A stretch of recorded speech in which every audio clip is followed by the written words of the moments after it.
CIS Valley, votre partenaire informatique spécialiste du cloud, vous présente le Club Éco d'Objectif Aquitaine.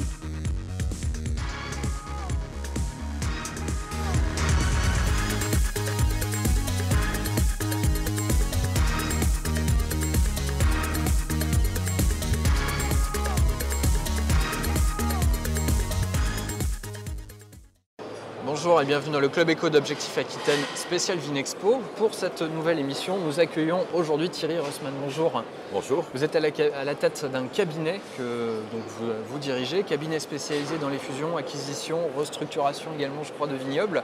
En quelques mots, comment s'est créé ce cabinet et quelle est aujourd'hui votre activité ? Alors, je n'aime pas trop parler de moi, mais je suis obligé un petit peu de brosser mon passé. J'ai été juriste, avoué à la cour, avoué près la cour d'appel de Bordeaux.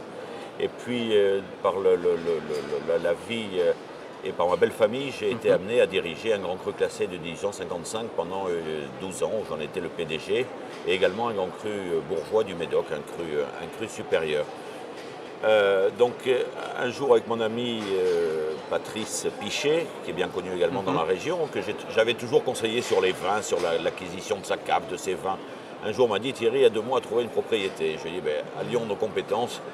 Toi de l'immobilier, moi du vin et ma formation de juriste. Et créons ce cabinet.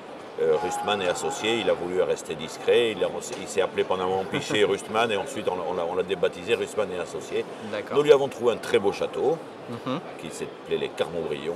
Et puis voilà, je me suis pris au jeu et puis je me suis développé. Les gens ont commencé à me faire confiance et voilà. La création de Rustman et associé qui date maintenant de 2007. D'accord. Alors votre actualité, c'est la vente du château Sainte-Barbe qui est toute récente, qui a quelques jours maintenant. Que peut-on en dire ? Alors il y a la vente du château Sainte-Barbe qui appartenait à M. Touton, qui est d'une vieille famille bordelaise, qui lui était plutôt dans le cacao, la vanille, était courtier en cacao à Bordeaux. Il y avait une société très connue. Et le moment de la retraite venu, a acheté cette belle propriété et la remanier d'une manière merveilleuse. C'est un très très beau bâtiment, notamment qui est sur la Garonne, qui a été construit par Louis, donc un architecte très connu à Bordeaux, donc vraiment un endroit merveilleux. Et j'ai eu la chance, contrairement à ce qu'il s'attendait, à pouvoir, et du reste c'est ce que l'on fait beaucoup, c'est avoir une clientèle bordelaise, qui était déjà viticulteur à Saint-Émilion, à Pomerol. Vous ne m'en voulez pas si je tais leur nom pour l'instant parce que c'est tout récent et je préférerais que ce soit eux qui décident du timing, voilà, pour faire cela. Voilà un petit peu la dernière, mais c'est pas vrai, c'est pas la dernière puisqu'on a signé également hier le château d'Arvouet qui est un magnifique petit cru de montagne Saint-Émilion avec 3,5 hectares de vignes. Et là également, c'est un marché franco-français, donc je suis également assez content, puisque l'actualité en ce moment dans les vignobles, c'est les achats de nos amis asiatiques. D'accord. Avant de parler de ce point, j'aimerais qu'on parle de Saint-Émilion rapidement. Depuis la sortie du dernier classement, qui a quelques mois maintenant, septembre, vous avez senti une nette accélération des transactions, 6 je crois depuis le nouveau classement. Qu'est-ce qui explique cet engouement finalement ? Bien, l'engouement, c'est que le classement du Médoc est immuable, 1855. Les crus qui sont à vendre, c'est très rare. Oui. L'avantage de Saint-Émilion, ou l'inconvénient, de quel côté on se place, est que ce classement est révisable tous les 10 ans, vous le savez. Or, le dernier a été contesté d'une manière assez grave, et du reste avec une réussite de la part des plaignants. Donc ça faisait 5 ou 6 ans, 7 ans qu'on était en pleine incertitude sur le caractère classé ou non classé d'un cru. Donc pratiquement à chaque fois que l'on devait vendre un cru ex-classé ou qui venait d'être classé, mais tant que la procédure n'était pas terminée, il fallait mettre des clauses comme quoi le prix serait revu à la baisse au cas où il ne serait pas classé par le nouveau classement. Donc une certaine incertitude dans les transactions pendant quelques années, ce qui fait que maintenant que le classement, bien qu'il soit encore attaqué, mais quand même le concours a été organisé d'une manière plus sérieuse, on n'a plus de sécurité sur les transactions. Donc les crus classés qui en définitive auraient dû être vendus dans les 5-6 dernières années le sont d'une manière concentrée en un an.